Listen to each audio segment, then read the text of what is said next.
Salut les girls, bienvenue au micro du Hot Girls Club. Ça me fait trop plaisir de vous retrouver parce que vraiment, vous m'avez manqué. Mais là, en fait, j'ai accumulé tellement de fatigue que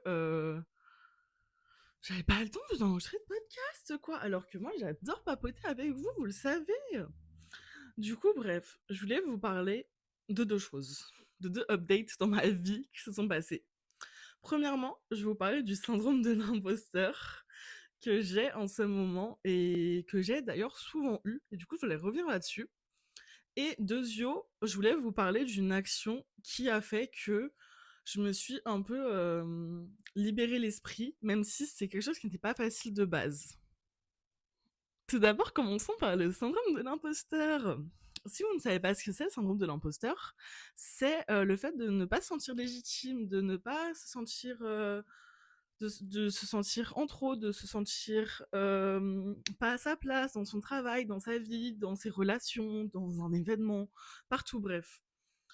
Juste, tu te sens pas à ta place, t'as l'impression que tu ne mérites pas, t'as l'impression, c'est un peu de l'auto-sabotage dans un sens. T'as l'impression que tu ne mérites pas, que ça ne devrait pas t'arriver à toi, que ça devrait plutôt arriver aux autres, que dans ton travail, tu n'es pas légitime à faire ce que tu fais, tu n'es pas légitime à avoir la paye que tu as. Et ça, en ce moment, je l'ai beaucoup, que ce soit dans mon travail, mais en fait, je l'ai eu dans un peu tous mes stages. Parce que je trouve que quand t'es étudiant, en fait, t'as pas la légitimité de travailler. Je sais pas si vous serez d'accord avec moi ou pas, ou c'est parce que j'ai eu des très mauvais stages, des très mauvaises expériences de stage précédemment, et que là, vu que j'ai une superbe expérience de stage, ça fait il y a un gros écart entre ce que j'ai connu et ce que je connais actuellement. Et du coup, là, j'ai l'impression juste de pas mériter, d'avoir trop de chance. En plus, bah, je suis en colocation avec d'autres filles qui sont toutes en stage, et bah, ça se passe pas aussi bien que moi. Et du coup, je me dis vraiment, meuf, t'as trop de la chance, genre. Et j'ai ce truc de, est-ce que je mérite vraiment? Pour vous refaire une petite mise en contexte, pour celles et ceux qui ne savaient pas, du coup, je suis étudiante en Master 2 de communication des organisations. Et du coup, je suis en dernière année de Master. Et en dernière année de Master, il faut faire un stage de 6 mois pour valider. Mais c'est en tout notre troisième stage pendant notre cursus, sans parler des stages du secondaire, du lycée et du collège. Eux, on n'en parle pas, c'est pas grave. Mais en fait, dans mes précédents stages, je me suis tellement fait rabaisser, je me suis tellement fait, limite, j'ai envie de dire humiliée, parce que vraiment, deux fois quand même, on m'a viré sans raison. On m'a viré sans raison deux fois quand même. Après, c'est un peu de ma faute parce que du coup, j'habite à environ 1h30 de Paris. Et du coup, je voulais absolument pas faire 3 heures de transport par jour. Sauf que, bah, en communication, tout se passe à Paris. Et du coup, je prenais un petit peu les trucs en télétravail et un peu les trucs de merde. Et du coup, bah, les trucs en télétravail et les trucs un peu de merde, bah, c'est des gens qui n'ont pas d'expérience, qui ne savent pas. Et qui font au feeling, comme ils peuvent. Et du coup, c'est toi qui en paye les frais. Du coup, deux fois, je me suis fait virer sans raison, deux fois de suite. Je pense que la deuxième personne a profité que la première personne m'ait viré pour s'en servir contre moi. Et ça, vraiment, c'est quelque chose que je ne supporte pas. Quand tu admets tes faiblesses à quelqu'un et qu'après, s'en resserre contre toi. Vraiment, je trouve ça tellement bas comme truc. Enfin, vraiment, bref. Bref, ne parlons pas de ça. Et là, du coup, actuellement, je suis en entreprise, du coup, dans une entreprise, une vraie entreprise, une structure. Mais bon, bah, du coup, j'ai déménagé pour pouvoir vivre à côté de l'entreprise. J'ai pris mon indépendance, j'ai pris mon appart. Et bah là, je suis trop bien. Sauf que du coup, je me sens pas à ma place. Parce que j'ai l'impression que je suis pas légitime à être ici. Alors qu'avec toutes les galères que j'ai eues dans mes précédents stages, bien sûr que j'ai que j'ai le droit d'être ici, en fait. Je mérite. Et en plus, vraiment, mon tuteur de stage est la personne la plus adorable et bienveillante du monde et ne fait tout pour me pousser vers le haut, pour que je réussisse mon année, pour que je réussisse dans mon futur. Vraiment, enfin, enfin, je sais pas s'il a été comme ça avec tous ses stagiaires alternants, mais vraiment, notre relation, elle est incroyable. Genre, il est trop bienveillant, il est vraiment génial. Et ça, je vous en parlerai un peu plus tard, je pense, parce que là, je veux pas trop en parler, parce que, voilà, bref, je veux pas trop en parler. Mais vraiment, cette personne est géniale, Et je suis trop contente d'être avec cette personne et d'avoir la chance de travailler à ses côtés. Mais du coup, bah, je me sens pas légitime.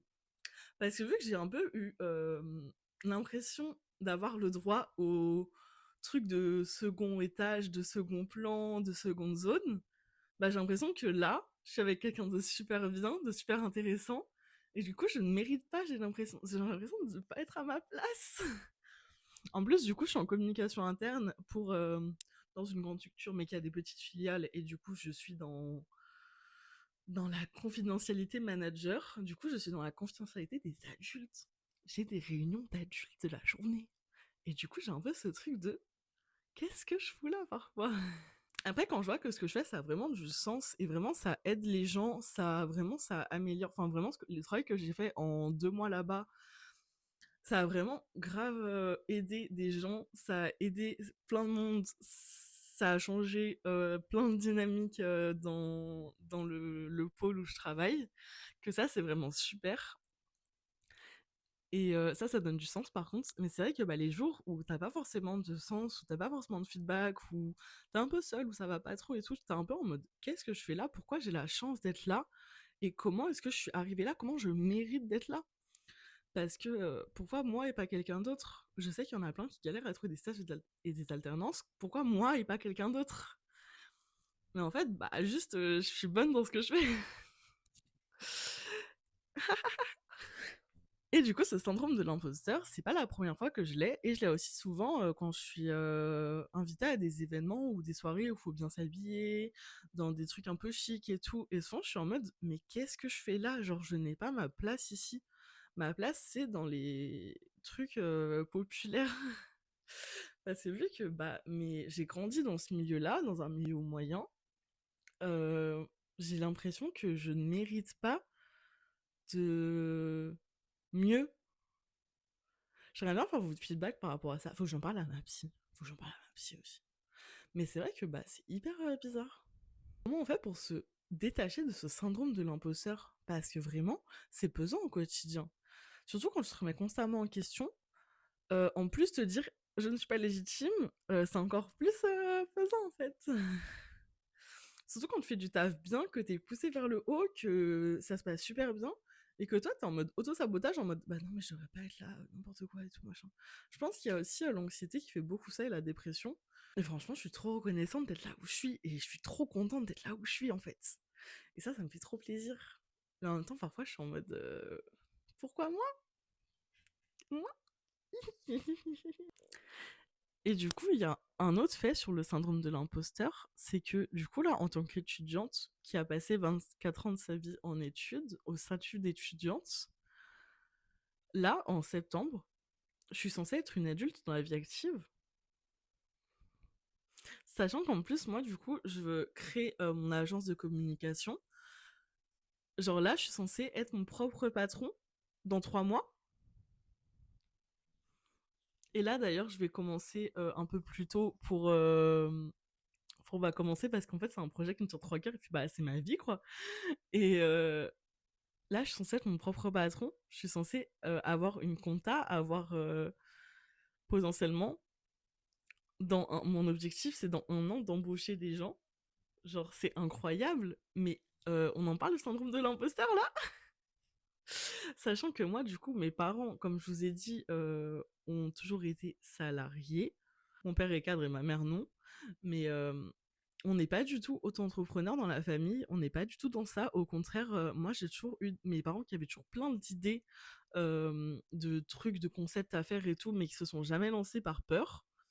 Et moi là, petite Chloé, je vais me lancer et je vais lancer ma boîte. Et je suis trop contente, hein. Mais ça, de un, ça me fait peur. De deux, il y aura forcément des downs. Et de trois, qui suis-je pour lancer ma boîte? En même temps, c'est un projet qui me tient trop à cœur, qui me fait trop plaisir. Et j'aime ce que je fais, je suis forte dans ce que je fais, je suis douée dans ce que je fais. Du coup, genre, go. Mais c'est vrai que, bah, niveau syndrome de l'imposteur, on est pas mal là, hein. Je vais vous parler d'autres choses que je savais pas comment caser, mais j'ai passé un step assez compliqué la semaine dernière. Parce que, en gros, du coup, j'ai fait une grosse dépression pendant 8 mois, qui n'est pas d'ailleurs tout à fait finie. Et pendant cette dépression, j'ai perdu tous mes amis. Tous mes amis m'ont tourné le dos et au fur et à mesure, même ceux qui restaient là, ils ont fini par tous disparaître. Sauf qu'il y a certains de mes amis qui restaient un peu en stand-by sur mes réseaux sociaux, du coup qui étaient toujours dans mes amis. Il y en a qui étaient toujours dans mes stories amis proches, et qui, encore une fois, se sont servis de mes faiblesses et de ce qu'ils savaient de ce pourquoi j'étais en dépression, aka ma meilleure amie qui m'a ghosté du jour au lendemain, euh, et qui se sont servis de ça pour le retourner contre moi. Et oser me dire, non mais toi tu te sers de moi. Pardon? Moi je me sers de toi alors que c'est toi qui te sers de moi depuis le début? Tu te fous de ma gueule? Et bref, du coup, il restait quelques personnes qui étaient un peu comme ça en stand-by. Et la semaine dernière, j'ai eu un peu une révélation en me disant, mais en fait, là, je suis en train d'attendre que des gens qui me donnent plus l'heure, à qui je donne plus l'heure, je suis en train d'attendre qu'ils like mes TikTok, qu'ils m'encouragent, qu'ils partagent un truc, qu'ils aiment mes stories, qu'ils me félicitent pour mon podcast, qu'ils me félicitent pour mon stage, qu'ils me demandent comment ça se passe et tout. Mais en fait, je suis trop conne. J'ai pas du tout à attendre ça. Du coup, j'ai bloqué tout le monde.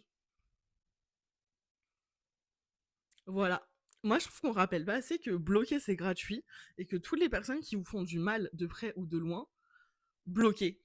Surtout quand t'es pas en contact direct tous les jours avec eux et que bah du coup ça n'aura pas forcément de répercussions sur ta vie. Mais que si toi, dans ton mental, tu penses à ces personnes, juste bah bloque-les. C'est comme cette influenceuse qui te fait culpabiliser à cause de ton corps, tu la bloques. Cet ami qui te répond pas ou qui vient juste pour faire des reproches de merde, tu le bloques. Parce que ce n'est pas un ami en fait. On oublie trop souvent que bloquer c'est gratuit. Et que bloquer, c'est aussi se préserver soi-même en fait.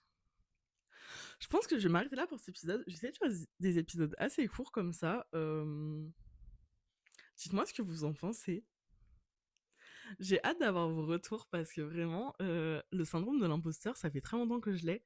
C'est pas que là, c'est pas nouveau. Et je voulais vous caler le truc de j'ai bloqué tout le monde parce que je trouvais ça intéressant d'en parler. Parce que je trouve qu'on rappelle pas assez que bloquer des gens, c'est ok. Et juste bloquer, c'est gratuit, quoi. Et voilà. C'est tout pour moi. Bisous bisous, prenez soin de vous mes girls et à bientôt au micro du Hot Girls Club.